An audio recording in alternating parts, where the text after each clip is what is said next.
And I put my hand up as well because I heard in Kelly G's space, but I hate talking about this. But anyway, if anybody isn't aware, my dad was an AGP, right? I hate talking about this, right? So I was going to speak in Kelly's space, then I put my hand down because I was just like, this is just so embarrassing, right? So, and I don't think about it, right? I just kind of, no, I didn't know what an AGP was. I just knew that there was a lot of sexualisation, a lot of pornography, a lot of, stealing my underwear, like lots of things, but I didn't know there was a name. I just thought my dad was a fucking perverted cunt. Until I actually come on here, and then I was like, oh fuck, that's what it was. But anyway, he was just very overtly like even in the nursing home, he'd be fucking, or when he get taken into hospital, he would be trying to fucking sexually assault the nurses and that. Do you know what I mean? Like he was just a pain in the arse. But anyway, I don't know if his behaviour, like in the house with domestic violence towards my mum and towards me and like loads and loads of stuff. I don't know if a lot of these other AGP men act like that behind the scenes to their wives and their children or whatever, or if that's something to do with the fucking fetish and that's just another one of his flaws. But anyway, I don't really like talking about it, but I would hate to think that they all were kind of, because I know a lot of things going behind the scenes with these men. So I just wonder if maybe some of that is, I don't know. I don't know what I'm trying to say, sorry. Do you know what I love about Kelly? She gives me permission to actually really think about these things, because I love J.K. Rowling. I love J.K. Rowling. I've never read any Harry Potter. I've read all her adult books, and she writes women. She writes everyone in a way that just is just. She's just superlative as a writer, more than anything else, and she's brave as hell, and I love her so much. But even I found myself sort of thinking when she said, "Oh, dress how you like," I was like, "Yeah, dress how you like." I don't fucking feel like that now.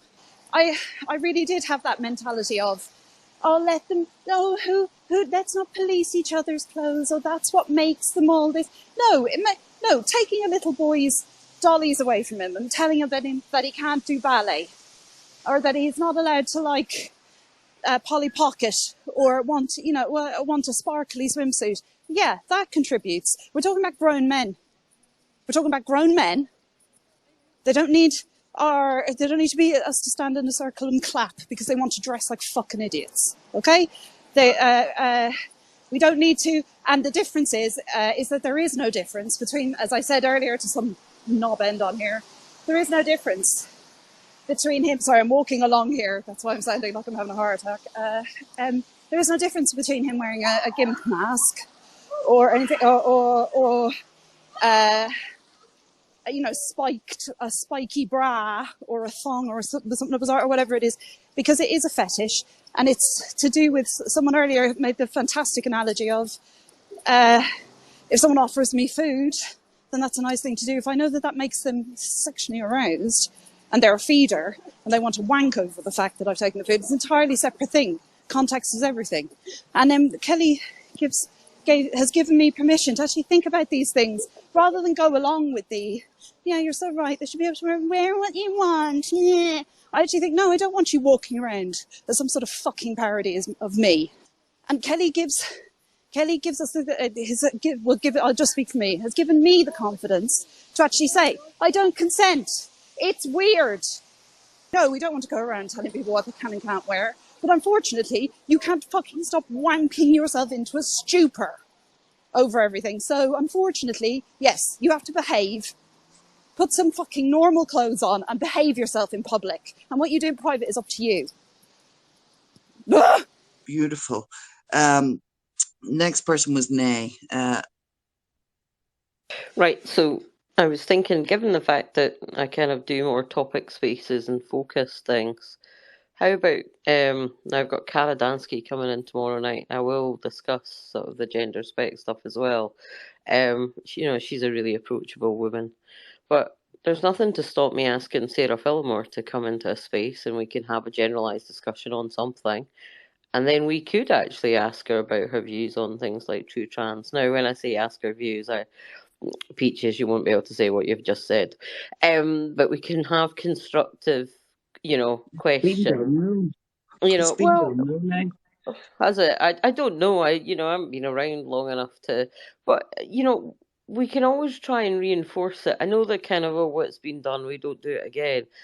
We can try. Have a different way of doing certain things, and sometimes it works and sometimes it doesn't. I don't think there will be a fucking mad rush to go and listen to Sarah Fillmore, considering how much of a cunt she actually is. Sorry. That's all right. No, I'm just wondering because she was in obviously the Isla and Robbie space with Fred. So she must get from that, what people are trying to say. So, I'm just trying to think a bit about what can we do to kind of,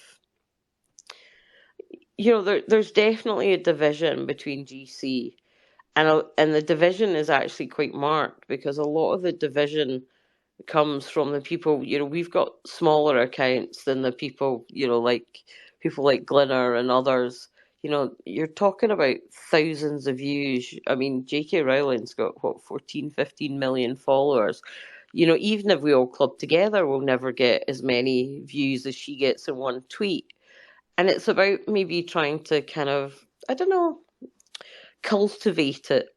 That's what I'm thinking. It's not about, I don't know the words, but you know what I mean? I just think I'm trying to look at a tactic of how we can maybe gently persuade them, gently lull them into our way of thinking. Do you know what I mean? I genuinely, have, I have respect that she's a lawyer and speaks like one. But at the same time, I know that there is a history there that a lot of women have with her. Peaches, you were next. I know you were speaking with Nay there, but if you want to go ahead and make your point, I know you were just answering Aye. Nay. Thanking you. Listen, Sarah Fillmore has got her fingers in a lot of tranny pies, right? And I'm just going to point that out. She has drank the Kool-Aid. She's been at it for some time. She's not going to change her position, nay.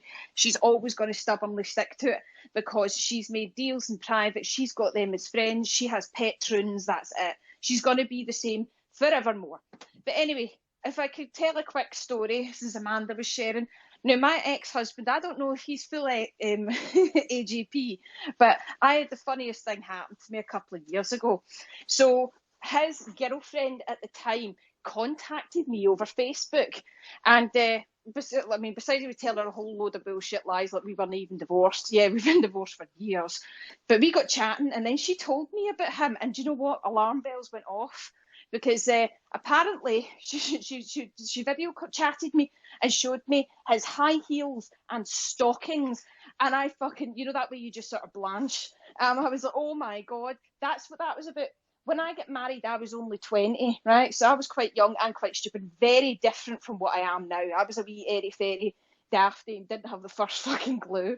And when he once told me that he got dressed up for Halloween with his brother and they went out in drag, and he said that he looked better than all of the women, and that he looked fabulous and his legs were great and high heels. Not, I didn't clock it. I just laughed at him, and he never brought it up again.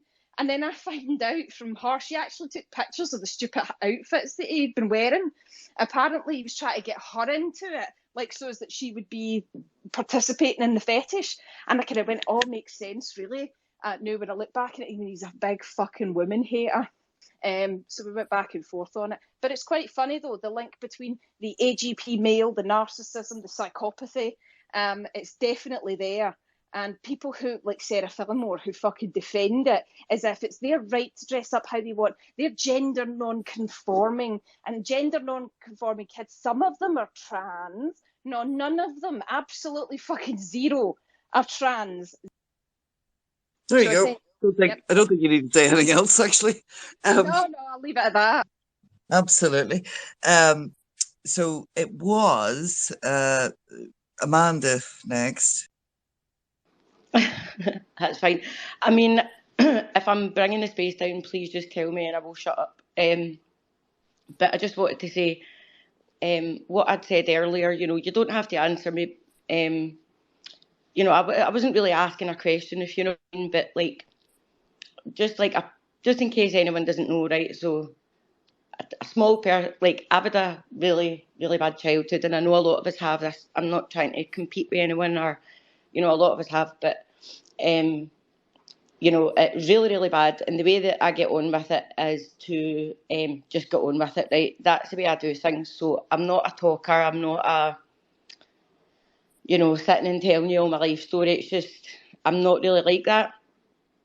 But I know that a lot of people are, and it helps them, you know, to speak with other people who have been through stuff like that.